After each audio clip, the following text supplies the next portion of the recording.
Alam nating lahat na ang pamilya ang pinakamahalaga sa ating buhay.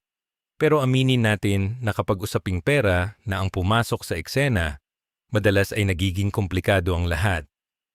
Sa video na ito, hihimayin natin ang 10 mahahalagang aral tungkol sa paglalagay ng financial boundaries para hindi ka maubos at hindi rin masira ang relasyon ninyo sa inyong mga mahal sa buhay. Napaka-importante na panoorin ninyo ang bawat bahagi at siguraduhing tapusin ang video hanggang sa dulo. Dahil sa huling bahagi natin tatalakayin ang pinakamahalagang impormasyon at aral na magsisilbing susi para maputol na ang cycle ng kahirapan at gulo sa pera sa inyong pamilya. Ang lahat ng impormasyon na ibinahagi dito ay para sa edukasyon at inspirasyon lamang. Ito ay hindi financial advice. Bago natin simulan, kung pwede ay paki-like ang video na ito para mas ma-inspire pa kaming patuloy na gumawa ng mga puno at siksik sa aral ng mga content kagaya nito. At syempre, tulungan nyo kaming mag 100,000 subscribers. Maraming salamat po. Aral number 1. Ang invisible meter sa loob ng pamamahay. Mga ka-daily, aminin natin na isa sa pinakamahirap na usapin sa loob ng bahay ay ang pera, lalo na kapag halo-halo na kayo ng mga kamag-anak o pamilya sa iisang bubong. Ang unang aral na dapat nating matutunan ay ang konsepto ng invisible meter sa loob ng pamamahay dahil hindi porket iisang pamilya kayo ay dapat iisa na rin ang inyong pitaka o bulsa. Marami sa atin ang nasasanay sa setup na kung sino ang may trabaho o sino ang mas malaki ang kita, siya na ang bahala sa lahat ng bayarin simula sa kuryente, tubig, hanggang sa wifi connection ninyo. Pero ang ganitong mindset ay madalas nagiging mitya ng away at pagtatampo sa loob ng pamilya kapag ang isa ay pakiramdam niya ay naaabuso na ang kanyang kabaitan at pagtulong. Ang invisible meter ay hindi tungkol sa pagiging madamot, kundi tungkol sa paglalagay ng malinaw na sistema kung paano hinahati ang mga gastusin nang walang sumbatan na mangyayari sa huli. Kailangan nating maintindihan na ang bawat tao sa bahay na kumikita na o may kakayahan na ay dapat may kaukulang share o ambag dahil ang pag-ako sa lahat ay hindi nakakatulong sa growth ng bawat isa. Sa modernong panahon ngayon, mga ka-daily, napaka-importante na magkaroon ng tinatawag nating consumption audit sa loob ng bahay para malaman kung saan ba talaga napupunta ang inyong pinaghirapang pera. Hindi dapat automatiko na ang panganay o ang breadwinner ang sasagot sa lahat ng luho ng mga kapatid o maging ng mga magulang na kaya pa naman sanang maging produktibo sa ibang paraan.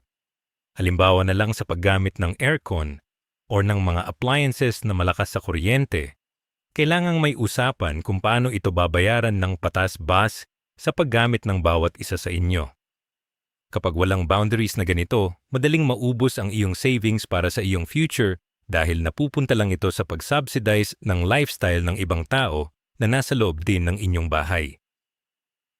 Ang pagiging malinaw sa mga utilities at basic needs ay nagtuturo sa lahat ng disiplina at responsibilidad na kailangan nating dalhin hanggang sa pagtanda at pagbuo ng sarili nating pamilya balang araw. Isa pa sa dapat nating bantayan, mga ka-daily, ay ang tinatawag nating shared inventory system sa inyong kusina at groceries para maiwasan ang mabilis na pagkaubos ng budget na hindi mo namamalayan. Madalas kasi ay bumibili tayo ng mga personal na gamit o pagkain na para sana sa ating baon sa trabaho pero dahil walang hangganan o boundaries, bigla na lang itong nawawala o nauubos ng iba ng walang pasabi. Ang paghihiwalay ng personal grocery sa house supplies ay isang matalinong paraan para ma-manage ang inyong cash flow at hindi ka laging nagugulat na wala ka na palang pera bago pa man dumating ang susunod na sahod. Hindi ito pagiging maramot kundi pagrespeto sa pinaghirapan ng bawat isa at pagsisiguro na ang bawat sentimo ay napupunta sa tamang paggamit at hindi lang nasasayang sa hindi planadong pagkain. Kapag may ganitong sistema, mas madaling makita kung sino ang sumusobra at kung sino ang kulang ang ambag para maituwid ang mali sa lalong madaling panahon. kailangan din nating pag-usapan ang tungkol sa limit ng pag-ako sa mga kamag-anak na nakatira sa inyo or yung mga tinatawag nating libreng tuloy sa bahay ng walang sapat na ambag. Bilang mga Pinoy, likas sa atin ang pagiging matulungin pero dapat ay may deadline ang ganitong uri ng suporta para hindi sila maging palaasa habang buhay sa inyong kabutihan. Ang pagtatakda ng hangganan ay isang paraan para hikayatin silang humanap ng sariling direksyon at hindi lang umasa sa kung ano ang inyong maibibigay na tulong o tirahan. Masakit man pakinggan para sa iba, pero ang pagpapatuloy sa ganitong cycle ay pagnanakaw na rin sa iyong sariling kakayahan na makapag-ipon para sa iyong investment o emergency fund. Ang tunay na pagmamahal sa pamilya ay ang pagtuturo sa kanila na tumayo sa sarili nilang mga paa at hindi ang pagpayag na maging pabigat sila sa iyong balikat habang ikaw ay nahihirapan na. Panghuli mga ka-daily, dapat nating maintindihan ang psychology of contribution kung saan ang bawat pag-aambag sa bahay ay hindi lang tungkol sa pera, kundi tungkol sa pagpapakita ng respeto sa bawat isa. Kapag ang lahat ay naglalabas ng kanilang share, mas nagkakaroon ng harmony o kapayapaan sa loob ng tahanan dahil alam ng bawat isa na katuwang sila sa pag-unlad at hindi lang sila mga bystanders. Ang pagtatatag ng financial boundaries sa loob ng bahay ay ang pundasyon para makamit ninyo ang financial freedom dahil dito nagsisimula ang pagrespeto sa halaga ng pera. Huwag kayong matakot na magsalita o maglatag ng patakaran sa inyong bahay dahil ang layunin nito ay ang maprotektahan ang inyong relasyon at ang inyong kinabukasan mula sa stress na dala ng maling pamamahala sa pera. Tandaan ninyo na ang isang masayang pamilya ay ang pamilyang may malinaw na usapan pagdating sa usaping pinansyal at marunong gumalang sa pinaghirapan ng bawat miyembro nito. Aral number 2. Pagsala sa emergency laban sa gusto lang. Mga ka-daily, dako na tayo sa pangalawang aral na madalas nating ikinalilito at ikinabubutas ng bulsa at ito ay ang pagkilala sa kaibahan ng tunay na emergency sa gusto lang ng ating mga kapamilya. Sa kulturang Pinoy, kapag narinig natin ang salitang tulong, parang automatic na kailangang ilabas agad ang wallet nang hindi nagtatanong dahil takot tayong matawag na madamot o walang malasakit. Pero kailangan nating matutunan ang sining ng pag-filter dahil hindi lahat ng hinihinging tulong ay kailangan mo talagang pondohan mula sa iyong sariling pawis at pagod. Ang pagsala sa mga request ay hindi pagiging masamang tao, kundi pagiging isang matalinong steward o tagapangalaga ng iyong resources para hindi ka maubusan sa oras na ikaw naman ang nangailangan. Dapat nating malaman na ang bawat oo natin sa mga maling request ay isang hindi sa ating sariling pangarap at sa seguridad ng ating kinabukasan na pinagtatrabahuhan natin araw-araw. Sa puntong ito mga ka-daily, kailangang malinaw sa atin ang tinatawag na hospital at death filter bilang tanging mga rason na walang tanong-tanong kapag kailangang magbigay ng tulong sa pamilya. Kapag usaping buhay at kamatayan na ang nakasalalay, dun lang tayo dapat maging bukas palad ng todo dahil ito ang mga sitwasyong hindi talaga kontrolado ng kahit sino at nangangailangan ng agarang aksyon. Bukod sa dalawang ito, ang lahat ng iba pang request gaya ng pambayad ng kuryente dahil naputulan, pambili ng bagong cellphone, o panghanda sa birthday, ay dapat dumaan sa masusing pagsusuri at hindi dapat ituring na emergency. Marami sa ating mga kababayan ang nagigipit sa pera dahil ang kanilang emergency fund na dapat ay para sa seryosong sakuna ay nagagamit sa mga bagay na bunga lamang ng maling pagpaplano ng ibang tao.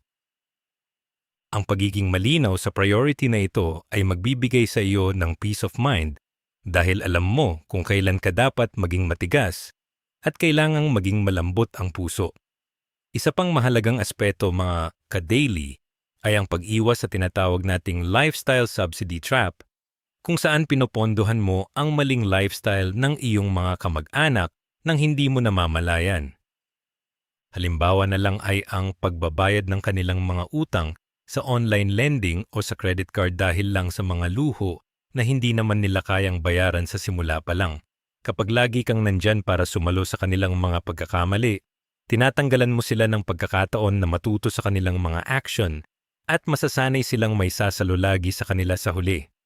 Ang pag-subsidize sa lifestyle ng iba ay isang mabilis na paraan para ikaw naman ang mabaon sa utang habang sila ay patuloy na nagpapakasasa sa mga bagay na hindi naman nila pinaghirapan. Dapat nating matutunan na ang tunay na pagtulong ay hindi ang pagpuno sa kanilang mga luho, kundi ang paggabay sa kanila kung paano i-manage ang sarili nilang pera nang hindi umaasa sa ibang tao. Para maging epektibo ang iyong pag-filter mga ka-daily, mainam na gamitin ang 48-hour cool-down rule bago ka magpadala ng pera sa tuwing may tumatawag na humihingi ng tulong. Madalas kasi ay nadadala tayo ng emotion kapag naririnig nating umiiyak o nagmamakaawa ang ating mga mahal sa buhay. Pero kapag pinalipas mo ang 2 araw, madalas ay nakakahanap din sila ng ibang paraan o kaya naman ay lumilitaw ang totoong rason. Sa loob ng 48 oras na ito, masusuri mo ng maigi kung ang hinihinging tulong ay talagang kailangan o baka naman may iba pang option, gaya ng paggamit ng kanilang SSS PhilHealth o iba pang government benefits. Ang panandaliang paghihintay ay hindi kawalan ng malasakit kundi isang proteksyon para sa iyo at para na rin sa kanila upang magkaroon ng sapat na panahon na mag-isip ng mas permanenteng solusyon. Tandaan na ang mabilis na pagbibigay ng pera ay madalas na nagiging band-aid solution lamang na hindi talaga tinatama ang pinakaugat ng problema sa kanilang pananalapi. Panghuli mga ka-daily, kailangan nating magtakda ng maximum help quota bawat buwan para hindi masira ang ating sariling budget at mga personal na bayarin. Isipin mo na ang iyong tulong ay parang isang gripo na may limitation at kapag naubos na ang budget para sa buwang iyon, ay kailangan mo nang magsabi ng hindi kahit gaano pa sila ka-persistent. Ang paglalagay ng hangganan sa iyong kakayahang tumulong ay nagpapakita na nirerespeto mo rin ang iyong sariling pagod at ang iyong mga responsibilidad sa iyong sarili at sa iyong mga anak. Sa halip na laging cash ang ibinibigay, maaari mo ring silang tulungan sa pamamagitan ng pagbibigay ng impormasyon o pagtuturo sa kanila kung paano mag-apply ng mga trabaho o sideline na pwedeng pagkakitaan. Sa ganitong paraan, nakakatulong ka pa rin ng hindi mo kailangang isakripisyo ang iyong sariling financial health at nagagawa mo pang turuan ang iyong pamilya na maging mas independent. Ang pagiging matalino sa pagsala ng emergency laban sa gusto lang ay ang susi para manatiling matatag ang iyong pundasyon habang ikaw ay patuloy na lumalago sa iyong buhay. Aral number 3. Ang sining ng diplomatic no. Mga ka-daily, ang pangatlong aral na ito ang isa sa pinakamahirap gawin pero ito ang pinakamahalaga para sa iyong kapayapaan ng isip at ito ay ang sining ng diplomatic no. Marami sa atin ang nakakaramdam ng matinding kaba o guilt sa tuwing may kamag-anak na humihingi ng pabor at alam nating kailangan nating tumanggi dahil hindi na kaya ng budget. Ang pagtanggi ay hindi naman kailangang maging bastos o agresibo dahil may paraan para gawin ito ng may respeto habang pinoprotektahan mo ang iyong sariling limitasyon. Kailangan mong tanggapin na hindi mo obligasyon na isolve ang lahat ng problema ng mundo, lalo na kung ang kapalit nito ay ang sarili mong pagkakabaon sa utang o stress. Ang pag-aaral kung paano magsabi ng hindi nasisira ang relasyon ay isang skill na dapat mong hasain para hindi ka maging biktima ng emotional na blackmail na madalas nating nararanasan sa loob ng pamilyang Filipino. Sa modernong approach na ito mga ka-daily, mainam na gamitin ang budget transparency tactic sa tuwing kakausapin mo ang iyong pamilya tungkol sa pera sa halip na sabihing wala kang pera. Kapag sinabi mong wala kang pera pero nakikita ka nilang kumakain sa labas o may bagong binili, iisipin nilang nagsisinungaling ka at doon magsisimula ang lamat sa inyong relasyon. Mas mabuting sabihin na allocated na ang iyong budget para sa mga bills, savings, at investments kaya wala kang extra na may bibigay sa ngayon para sa kanilang request. Sa paggamit ng ganitong salita, Ipinapakita mo na kontrolado mo ang iyong pananalapi at hindi ka lang basta nagdadamot kundi sinusunod mo ang iyong financial plan. Ang pagiging matapat tungkol sa iyong mga financial goals ay nagbibigay ng signal sa kanila na seryoso ka sa iyong buhay at hindi ka isang bukas na bangko na pwedeng urungan kahit kailan nila gusto. Dapat din nating harapin ang tinatawag na emotional resilience laban sa guilt-tripping na madalas gamitin ng mga nakatatanda o mga kamag-anak na sanay na laging napagbibigyan. Maririnig mo ang mga linyang gaya ng, "Nung bata ka pa kami ang nagpakain sa iyo," o kaya naman ay nagbago ka na simula nung nagkapera ka para lang mapilitan kang maglabas ng cash.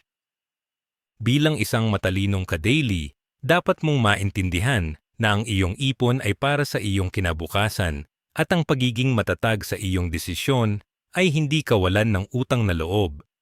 Ang pagtulong ay dapat galing sa puso at hindi dahil sa takot o dahil lang sa napilitan ka, dahil sa mga masasakit na salitang ibinabato sa iyo. Ang pagkakaroon ng matibay na emotional na pundasyon ay tutulong sa iyo na makita ang kaibahan ng tunay na pangangailangan sa manipulation na naglalayong gamitin ang iyong kabaitan para sa sarili nilang interes. Isang mabisang paraan para lumambot ang epekto ng iyong pagtanggi ay ang paggamit ng counter-offer sa halip na isang diretsong no lamang na walang ibang option. Kung hindi mo kayang magbigay ng perang hinihiling nila, maaari mong ialok ang iyong oras, kakayahan o impormasyon na makakatulong sa kanila na maresolba ang kanilang problema. Halimbawa, kung nangungutang sila pambayad ng utang din, maaari mo silang tulungan na mag-ayos ng kanilang resume o ituro sa kanila ang mga sideline na alam mong naghahanap ng tao. Sa ganitong paraan, ipinapakita mo pa rin ang iyong malasakit at pagmamahal nang hindi mo kailangang isakripisyo ang iyong hard-earned money na nakalaan para sa iyong mga anak o retirement. Ang pagbibigay ng alternatibong solusyon ay nagtuturo din sa kanila na maging resourceful at hindi lang laging sa iyo nakadepende ang bawat hakbang na gagawin nila sa buhay. Panghuli mga yaka-daily, kailangan mong matutunan ang tinatawag nating silent success o ang pagkontrol sa iyong ipinapakita sa social media dahil ito ang madalas na pinagmumulan ng inggit at request. Hindi kailangang i-post ang bawat mamahaling kape, bagong sapatos o bakasyon dahil ito ay nagsisilbing invitation para sa mga taong naghahanap ng mahihingian ng tulong.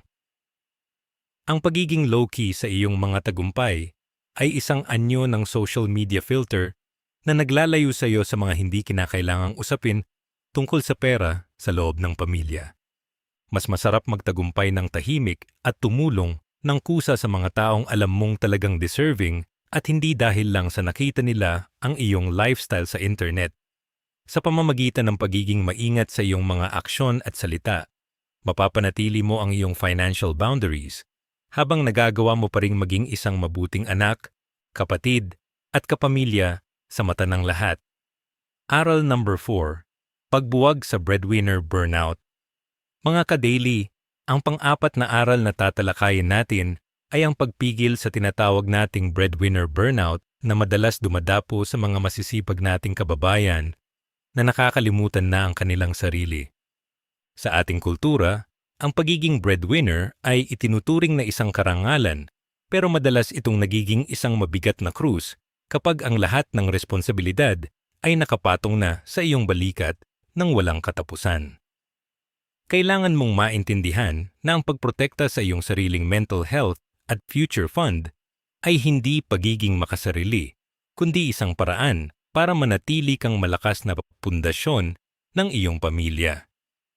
Isipin mo na lang ang oxygen mask principle sa loob ng eroplano kung saan kailangan mong unahin ang sarili mong maskara bago ka tumulong sa iba dahil hindi ka makakapagligtas kung ikaw mismo ay wala ng hangin.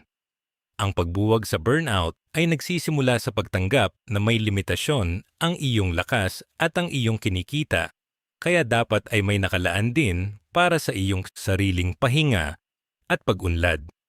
Napaka-importante rin mga ka-daily na magkaroon ka ng tinatawag na transition plan para sa iyong pamilya para hindi sila maging palaasa sa iyo habang buhay at matutong tumayo sa sarili nilang mga paa. Hindi pwedeng forever na ikaw ang sasalo sa lahat, kaya dapat ay dahan-dahan mong bawasan ang iyong sustento o ang gradual reduction strategy para magkaroon sila ng drive na humanap ng sariling pagkakakitaan. Halimbawa, kung ikaw ang nagpapaaral sa iyong mga kapatid, linawin mo sa kanila na hanggang graduation lang ang iyong suporta at pagkatapos noon ay kailangan na nilang mag-ambag sa bahay o tustusan ang sarili nilang luho. Ang paggawa ng timeline ay nagbibigay ng pressure na positibo para sa kanila na magsumikap habang ikaw naman ay nagkakaroon ng pagkakataon na mabawi ang iyong mga nawalang savings para sa iyong retirement. Ang tunay na tulong ay ang pagbibigay ng sapat na panahon para sila ay maging independent at hindi ang pagpapanatili sa kanila sa ilalim ng iyong pakpak ng walang hangganan. Dapat mo ring kwentahin ang tinatawag nating opportunity cost sa tuwing naglalabas ka ng extra na pera para sa mga hiling ng iyong pamilya na hindi naman talaga kailangan o priority. Isipin mo kung ilang taon ang nawawala sa iyong pangarap na magkaroon ng sariling bahay o ang halaga ng interes na kikitain sana ng iyong pera sa investment kung hindi mo ito ipinamigay para sa mga pansamantalang saya ng iba. Kapag nakita mo ang totoong halaga ng iyong sakripisyo sa pamamagitan ng numero, mas magiging madali para sa iyo na magtakda ng boundaries dahil alam mong ang iyong kinabukasan ang nakataya rito. Ang bawat 1,000 pesos na ibinibigay mo ng labas sa iyong budget ay katumbas ng mas mahabang panahon ng pagtatrabaho bago ka makapag-retire ng matiwasay. Ang pagiging aware sa cost ng iyong kabaitan ay magtutulak sa iyo na maging mas mapili sa kung ano ang dapat at hindi dapat punduhan sa loob ng iyong pamilya. Para maiwasan ang inggitan at sama ng loob mga ka-daily, kailangan ang maagang pag-uusap tungkol sa realistic expectations para malaman ng lahat kung hanggang saan lang ang kaya mong ibigay. Huwag mong hayaan na sila ang magtakda ng iyong obligasyon dahil ikaw ang nakakaalam ng totoong estado ng iyong bulsa at ang iyong mga personal na bayarin sa araw-araw. Maganda na magkaroon ng family meeting kung saan ilalatag mo ang iyong mga goals gaya ng pag-ipon para sa iyong insurance o ang pagbabayad ng iyong sariling mga utang para maintindihan nila ang iyong sitwasyon. Kapag may transparency, nababawasan ang hinala na nagdadamot ka lang at mas nabibigyan sila ng pagkakataon na irespeto ang iyong pagsisikap. Ang pagtatakda ng hangganan sa simula pa lang ay makakatipid sa iyo ng maraming oras ng pagpapaliwanag at pagtatampo sa hinaharap kapag hindi mo na kayang magbigay ng gaya ng dati. Panghuli mga ka-daily, kailangan mong magkaroon ng matibay na mental boundaries para maihiwalay ang iyong halaga bilang isang tao sa halaga ng perang na ibibigay mo sa iyong pamilya.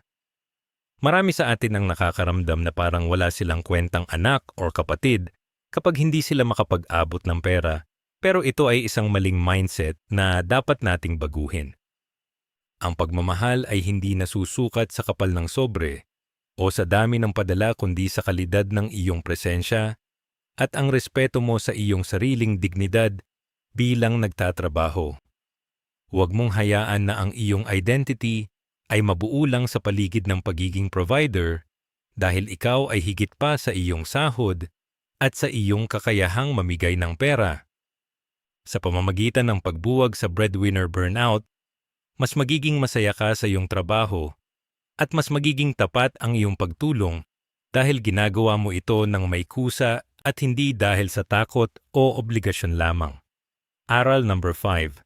Ang puhunan filter para sa mga negosyo ng kamag-anak. Mga ka-daily, ang panglimang aral natin ay tungkol sa paglalagay ng filter sa tuwing may kamag-anak na lalapit sa iyo para humingi ng puhunan sa kanilang naiisip na negosyo. Aminin natin na masarap pakinggan ang ideya na ang iyong pamilya ay magkakaroon ng sariling pagkakakitaan. Pero madalas ang ganitong setup ay nagiging donasyon na lang na hindi na kailanman bumabalik. Kailangan mong maintindihan na ang paglalabas ng pera para sa business ay dapat tratuhin bilang isang seryosong investment at hindi lang basta tulong na ibinibigay dahil sa awa. Ang paglalagay ng filter ay paraan para maprotektahan ang iyong pinaghirapang capital at para na rin matiyak na ang taong tutulungan mo ay seryoso sa kanyang gagawin. Kapag walang boundaries sa usaping puhunan, madaling masira ang relasyon ninyo kapag nalugi ang negosyo dahil hindi naging malinaw ang usapan sa simula pa lang kung ito ba ay utang o investment. Sa modernong paraan ng pagtulong mga ka-daily, dapat mong hingan ng isang simpleng business plan ang sinumang kamag-anak na hihingi ng puhunan sa iyo bago ka maglabas ng pera. Hindi kailangang maging masyadong technical nito, kahit isang notebook lang na naglalaman kung ano ang ibebenta, sino ang bibili, at paano babalik ang perang ipinahiram mo sa kanila. Ang paggawa ng plano ay isang test para malaman kung may sapat bang determination at pag-aaral na ginawa ang iyong kapamilya. O baka naman, bugso lang ito ng damdamin dahil nakita nilang trending ang isang produkto. Kung hindi nila kayang gumawa ng kahit simpleng plano, senyales iyon na hindi rin nila kayang i-manage ang perang ibibigay mo at malaki ang tsansa na mauwi lang ito sa wala. Ang paghingi ng plano ay nagtuturo sa kanila ng professionalism at nagpapakita na pinahahalagahan mo ang bawat sentimo na kikitain mo mula sa iyong pagtatrabaho araw-araw. Isa pang mahalagang dapat nating malaman mga ka-daily ay ang malinaw na pagkakaiba ng equity versus utang sa tuwing papasok ka sa ganitong usapan sa iyong pamilya. Kailangang itanong mo sa sarili mo at sa kanila kung ikaw ba ay magiging investor na may share sa kikitain o nagpapahiram ka lang ng pera na may takdang panahon kung kailan ito babayaran.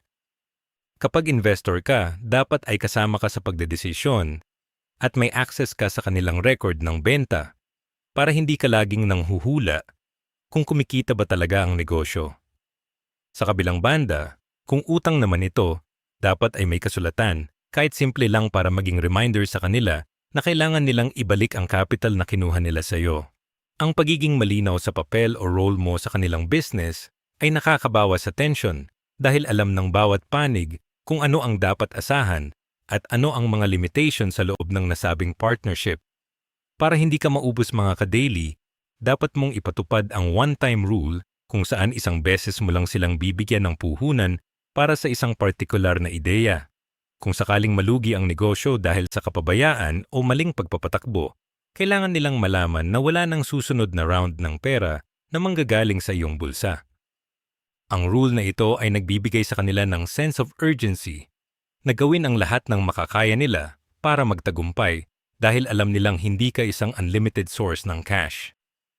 Ang pagbibigay ng pangalawa o pangatlong chance sa puhunan nang walang pagbabago sa kanilang sistema ay parang pagtatapon na rin ng pera sa balon na walang ilalim. Dapat nating matutunan na ang pagtulong ay may hangganan at ang pagkabigo sa negosyo ay bahagi ng pag-aaral na dapat nilang harapin ng mag-isa para sila ay lumago sa hinaharap. Panghuli mga ka-daily, mas mabuting gamitin ang direct payment strategy sa halip na ibigay ng buo ang cash sa kamag-anak na gustong mag-umpisa ng negosyo. Kung kailangan nila ng mga kagamitan o supplier, ikaw na mismo ang magbayad direkta sa tindahan o sa supplier para masiguro na ang pera ay mapupunta talaga sa kung ano ang ipinangako nilang bibilhin. Maraming beses na kasi na ang puhunan ay nagagamit sa ibang bagay, gaya ng pambayad ng utang o pambili ng luho, kapag ang cash ay hawak na ng taong humihingi nito. Sa pamamagitan ng pagbili ng actual assets para sa kanila, mas protektado ang iyong investment at nakakasiguro ka na may sisimulan silang proyekto o kabuhayan. Tandaan na ang layunin mo ay tulungan silang makatayo sa sarili nilang mga paa at ang pagiging maingat sa paglalabas ng puhunan ay ang pinakamatalinong paraan para magawa ito nang hindi nasasaktan ang inyong relasyon bilang pamilya.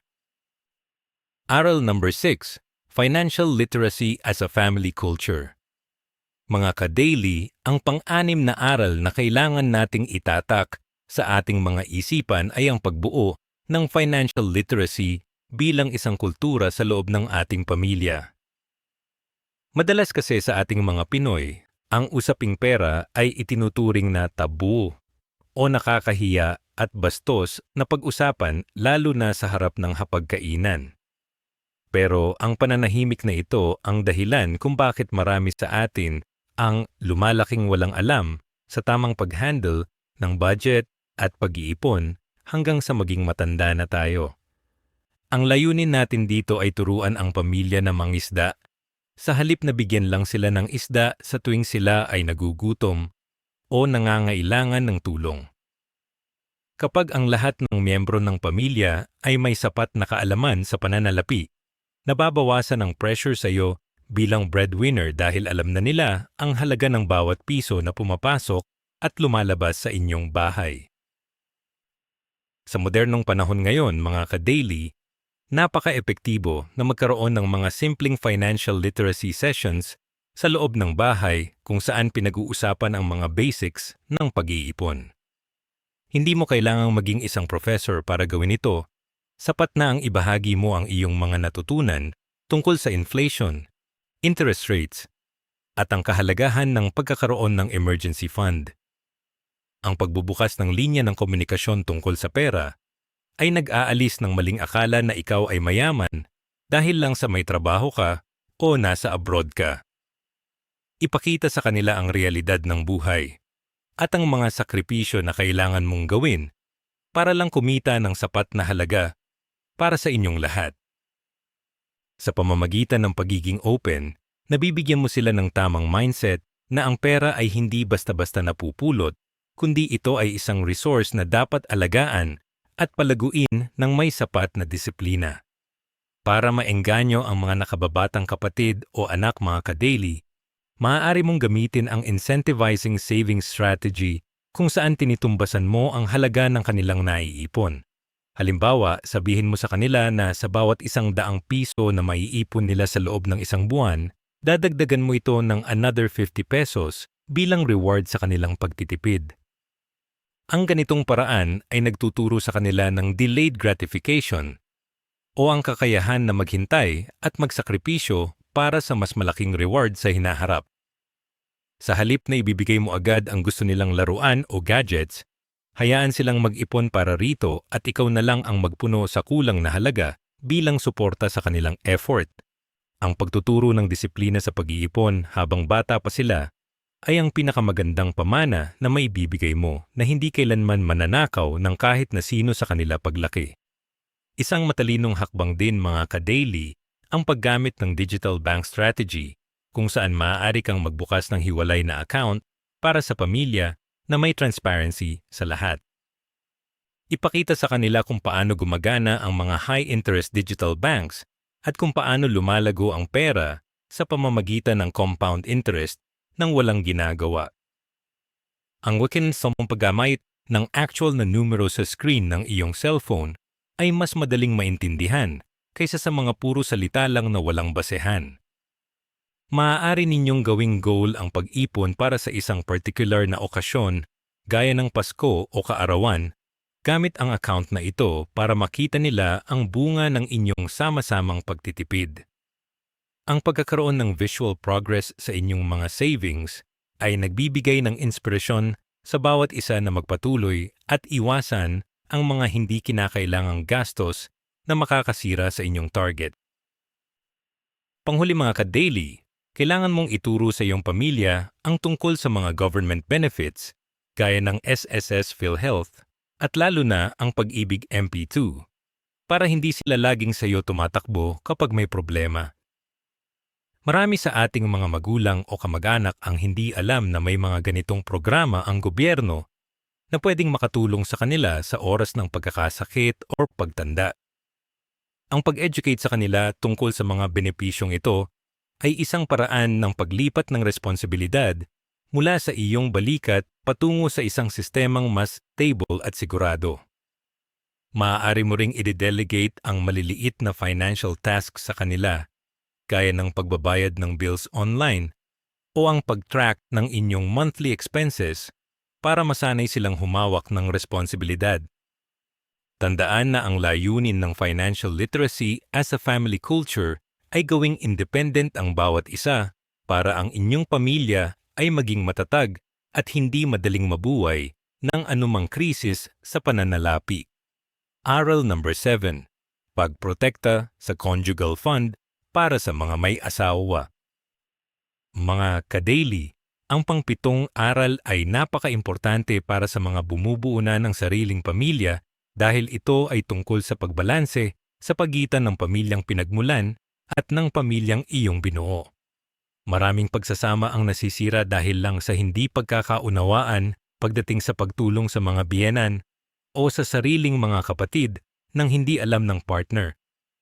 Kailangan mong maintindihan na kapag ikaw ay may asawa na, ang inyong pera ay hindi na lang sa iyo, kundi ito ay bahagi na ng inyong conjugal fund na dapat protektahan para sa inyong kinabukasan at sa inyong mga anak. Ang pagtatakda ng boundaries ay hindi pagtalikod sa iyong mga magulang, kundi pagkilala sa bagong priority na dapat mong unahin bilang isang responsableng asawa. Ang pagiging bukas at tapat sa iyong asawa pagdating sa usaping pera ay ang pundasyon ng isang matatag na relasyon na hindi basta-basta magigiba ng mga external pressure mula sa ibang kamag-anak. Dapat ninyong ipatupad ang tinatawag nating spousal veto power, kung saan dapat ay both yes ang mag-asawa bago maglabas ng kahit anong halaga para sa pamilya sa labas ng inyong tahanan. Kung ang isa sa inyo ay hindi komportable o nakikita na hindi naman talaga kailangan ang tulong, dapat itong irespeto ng kabilang panig nang walang sama ng loob. Ang rule na ito ay nagpoprotekta sa inyo mula sa mga biglaang desisyon na dala ng emosyon o bugso ng damdamin tuwing may tumatawag na kamag-anak na nangangailangan. Sa pamamagitan ng pag-uusap bago magdesisyon, mas napagtitimbang ninyo kung ang ilalabas na pera ay hindi ba makakaapekto sa inyong sariling mga bayarin o sa pangarap ninyong makapag-ipon. Ang pagkakaisa ninyong mag-asawa ay magsisilbing filter para hindi kayo basta-basta mamanipula ng kahit na sino, gaano man sila kalapit sa inyong puso. Para maging maayos ang inyong budget, mga ka-daily, mainam na magkaroon kayo ng separate buckets o isang particular na allocation para sa tulong sa mga magulang na kasama na sa inyong monthly expenses.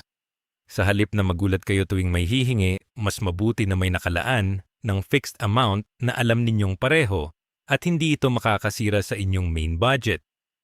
Halimbawa, kung nagkasundo kayo na 5,000 pesos lang ang kaya ninyong itulong sa isang buwan, iyon lang ang dapat ilabas at huwag nang lalampas doon anuman ang mangyari.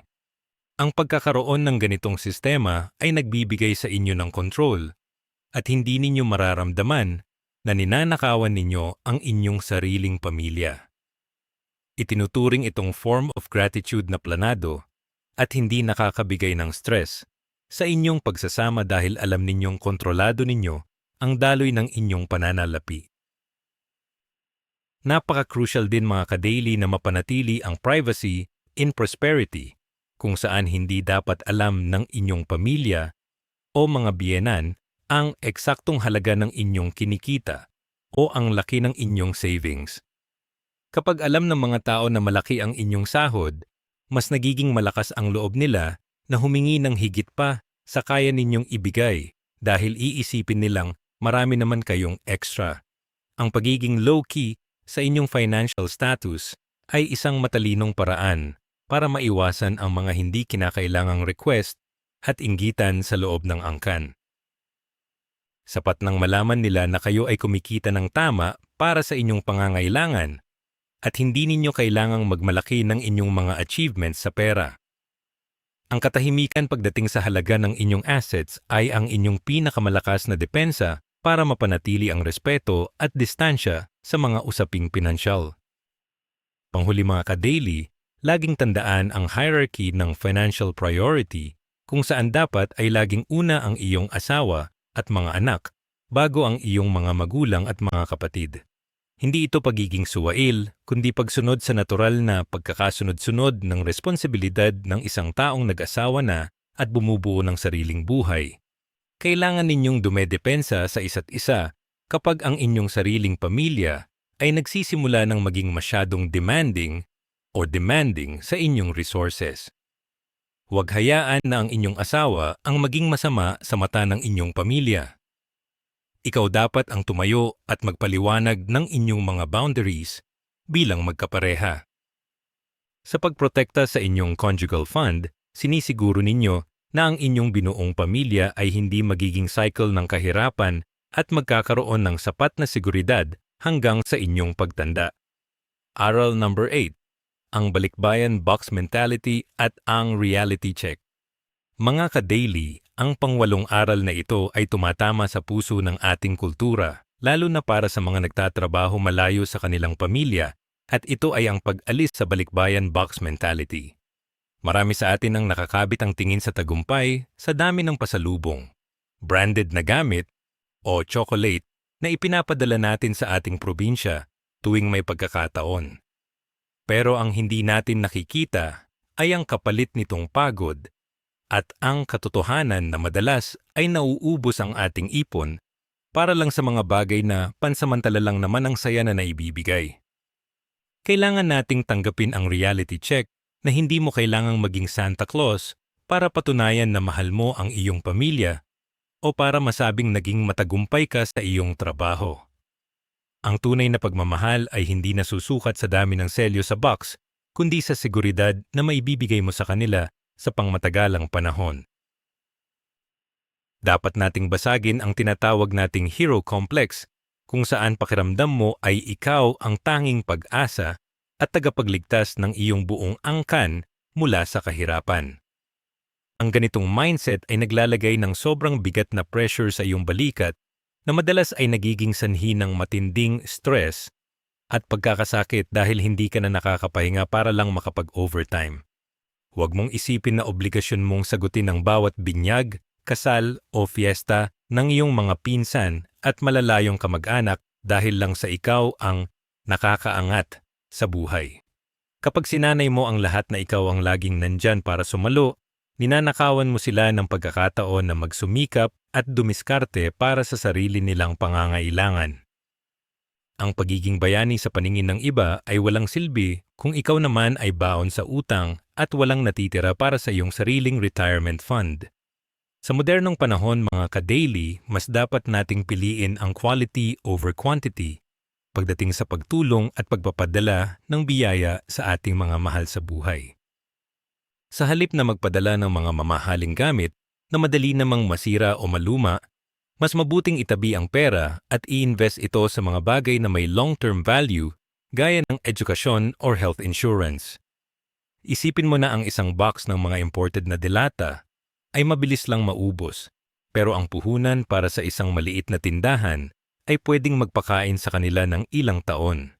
Ang pag-shift ng focus mula sa material na pasalubong patungo sa investment ay isang anyo ng matalinong pagmamahal na naglalayong itaas ang antas ng pamumuhay ng iyong pamilya ng permanente.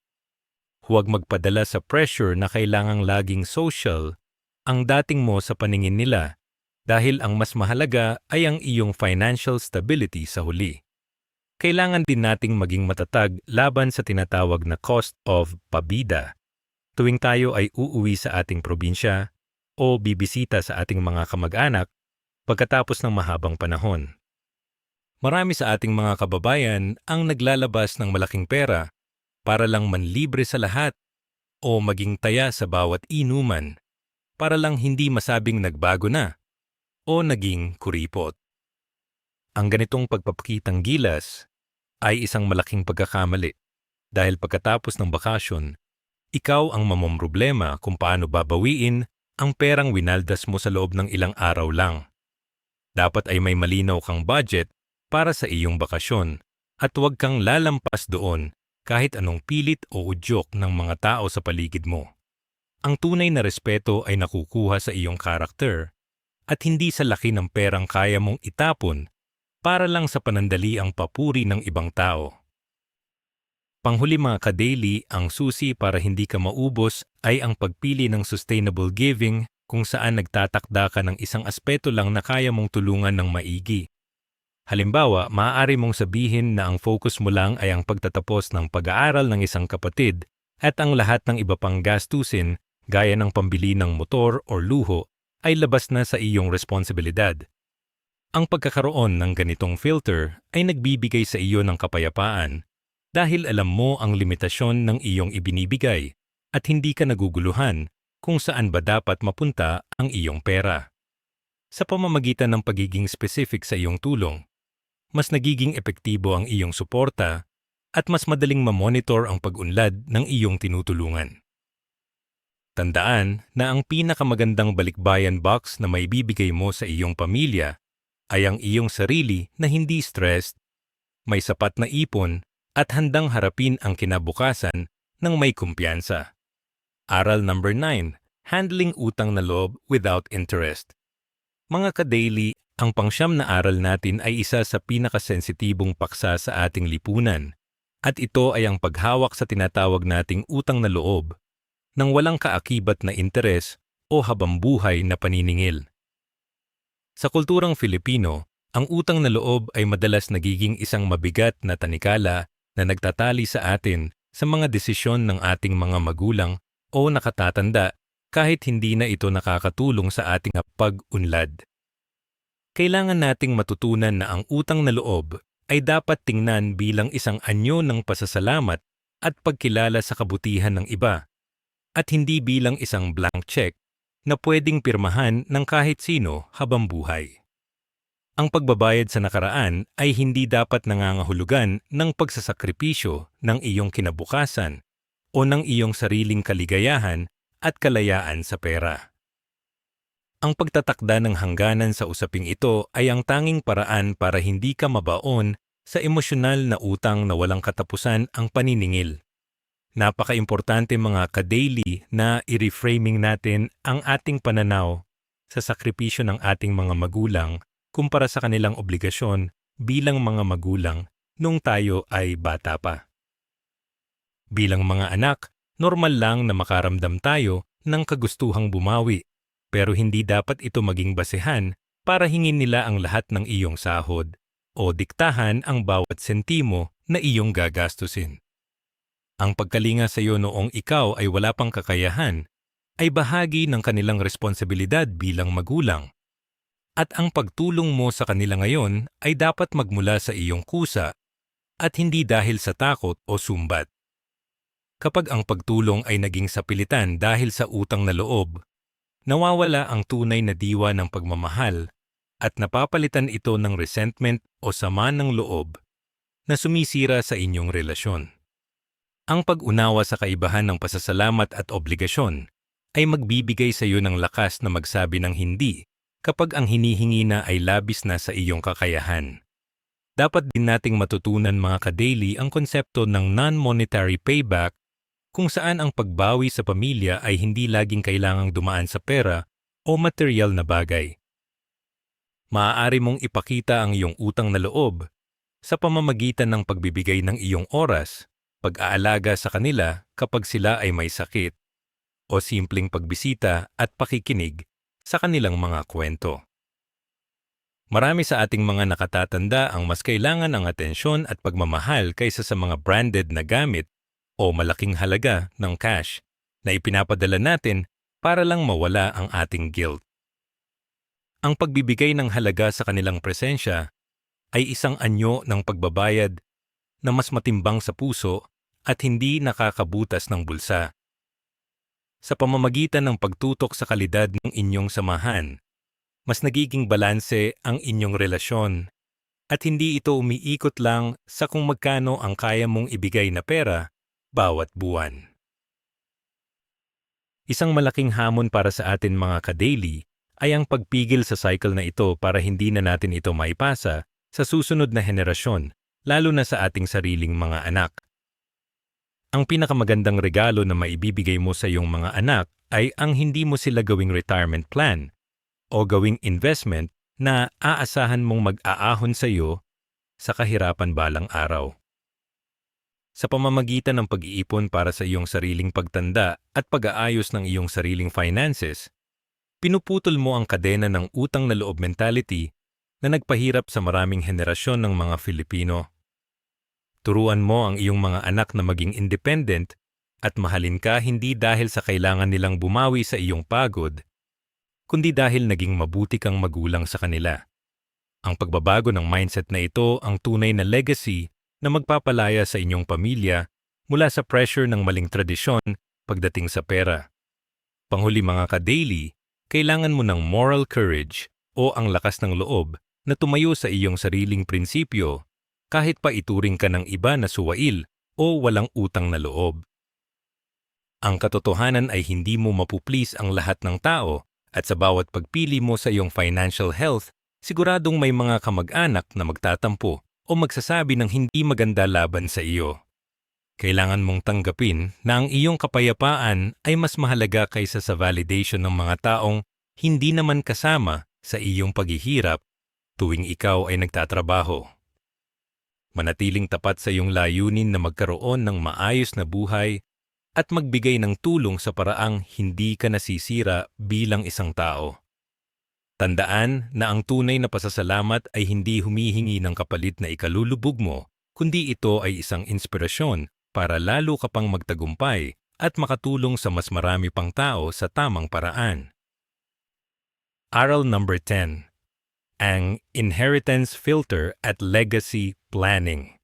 Mga ka-daily, narito na tayo sa huli nating aral na madalas ay iniiwasan nating pag-usapan dahil ito ay tungkol sa kamatayan at sa mga ari-ariang maiiwan, at ito ay ang inheritance filter at legacy planning. Sa maraming pamilyang Filipino, ang usapin ng mana ay nagiging mitya ng matitinding away, demandahan, at pagkakasira ng magkakapatid kapag wala ng matandang tagapamagitan. Kailangan nating basagin ang takot na pag-usapan ang mga ari-arian habang malakas pa ang ating mga magulang o habang tayo mismo ay may kakayahan pang magayos ng ating mga dokumento. Ang paglilinaw sa mga plano para sa hinaharap, para sinaharap ay hindi pag-aabang sa kamatayan, kundi isang paraan ng pagpapakita ng pagmamahal para hindi mag-iwan ng gulo at sakit ng ulo sa mga maiiwang mahal sa buhay. Ang pagkakaroon ng maayos na plano ay ang pinakamalakas na filter para mapanatili ang pagkakaisa ng pamilya kahit wala na ang mga haligi ng tahanan. Napaka-importante rin mga ka-daily na magkaroon ng documentation of assets kung saan ang lahat ng titulo, papeles at mga account ay nakalista ng maayos at alam ng mga dapat makaalam. Maraming lupain at ari-arian ang natitenga o napupunta sa wala dahil hindi alam ng mga anak kung nasaan ang mga orihinal na titulo o kung kanino ba talaga nakapangalan ang mga ito. Bilang isang modernong ka-daily, dapat mong hikayatin ang iyong pamilya na magkaroon ng transparency pagdating sa mga legal na dokumento para maiwasan ang mga peking claim o panloloko ng ibang tao. Ang pag-ayos ng mga papel ay bahagi ng pagprotekta sa pinaghirapan ng inyong mga ninuno at pagsisiguro na ang biyaya ay mapupunta sa tamang kamay. Huwag hayaan na ang kawalan ng sistema ay maging dahilan para mawala ang mga pundasyong itinayo ng maraming taon para sa inyong kinabukasan. Dapat din nating ituro sa ating pamilya ang tungkol sa estate tax awareness para hindi kayo mabigla sa mga bayarin sa gobyerno sa oras na kailangan ng ilipat ang pangalan ng mga ari-arian. Marami sa ating mga kababayan ang napipilitang ibenta ang kanilang minanang lupa ng palugi dahil wala silang perang pambayad sa tax o sa mga processing fees na kailangan. Ang paghahanda para sa mga bayaring ito ay dapat kasama sa inyong long-term financial planning para hindi maging pabigat ang mana sa halip na maging biyaya. Maaari ninyong pag-usapan bilang magkakapatid kung paano mag-aambag para sa mga gastusing legal habang maaga pa para hindi mauwi sa sisihan kapag dumating na ang oras ng pangangailangan. Ang pagiging handa sa aspetong ito ay nagpapakita na kayo ay may sapat na kaalaman at hindi lang basta umaasa sa kung ano ang mahuhulog mula sa langit. Kailangan din nating maintindihan ang pagkakaiba ng equal versus equitable distribution pagdating sa paghahati ng mga responsibilidad at biyaya sa loob ng pamilya. Hindi laging ibig sabihin na kapag hinati sa gitna ay patas na ang lahat, dahil dapat ding ikonsidera kung sino ang nag-alaga sa magulang, sino ang nag-invest sa property, at sino ang mas nangangailangan. Ang ganitong uri ng usapan ay nangangailangan ng matinding maturity at pagmamahal para hindi ito mauwi sa inggitan at sumbatan tungkol sa nakaraan. Ang layunin ng legacy planning ay ang makahanap ng balanse kung saan ang lahat ay nararamdamang sila ay pinahalagahan at nirespeto ang kanilang mga kontribusyon sa pamilya. Ang pagiging bukas sa mga ganitong discussion ay maglalayo sa inyo sa mga hidwaan na madalas sumisira sa kahit na pinakamalalapit na magkakapatid. Panghuli mga ka-daily, laging tandaan na ang pinakamahalagang pamana na maiiwan mo ay hindi lang ang pera o lupa, kundi ang financial wisdom na itinuro mo sa iyong pamilya. Ang mga material na bagay ay pwedeng maubos o mawala, pero ang tamang mindset sa paghawak ng pera at ang pagpapahalaga sa boundaries ay madadala nila habang buhay. Sa pamamagitan ng paglalatag ng lahat ng aral na tinalakay natin, sinisiguro mo na ang iyong legacy ay isang pamilyang matatag, marunong rumespeto sa isa't isa at hindi alipin ng pera. Tapusin natin ang cycle ng kahirapan at maling tradisyon sa pamamagitan ng pagiging isang ehemplo ng disiplina at karunungan sa pananalapi. Maraming salamat sa pagsama sa ating serye, mga ka-daily, at nawa ay maging gabay ninyo ito sa inyong pag-unlad at pagbuo ng mas matibay na pundasyon para sa inyong buong pamilya. Bilang pagtatapos, mga ka-daily, tandaan ninyo na ang paglalagay ng financial boundaries ay hindi pagpapakita ng kawalan ng pagmamahal sa pamilya. Ito ay ang pinakamataas na anyo ng malasakit dahil sinisiguro mo na mananatili kang matatag upang makatulong sa mas mahabang panahon. Ang pagsala sa mga emergency, pagbuwag sa breadwinner burnout, at pag-iwas sa maling utang na loob ay mga hakbang para protektahan ang iyong pinaghirapan at ang iyong mental health. Huwag hayaang ang kultura ng pagiging palaasa ang pumigil sa iyong pag-asenso at sa pag-unlad ng iyong mga mahal sa buhay. Ang tunay na tagumpay ay ang pagkakaroon ng pamilyang may malinaw na usapan, respeto sa bawat sentimo, at may pagkakaisa sa pag-abot ng mga pangarap. Gamitin ang mga aral na ito para maging mas matalino sa bawat desisyong pinansyal. Maraming salamat sa panonood at laging tandaan, ang iyong kinabukasan ay nasa iyong mga kamay. Hanggang sa muli, mga ka-daily. Kung nagustuhan ninyo ang videong ito, huwag kalimutang i-like at i-share. I-comment sa baba ang gustong aral na natutunan ninyo para makatulong din sa iba. At para sa mas marami pang ganitong content, mag-subscribe na sa ating YouTube channel ang The Filipino Daily. Maraming salamat.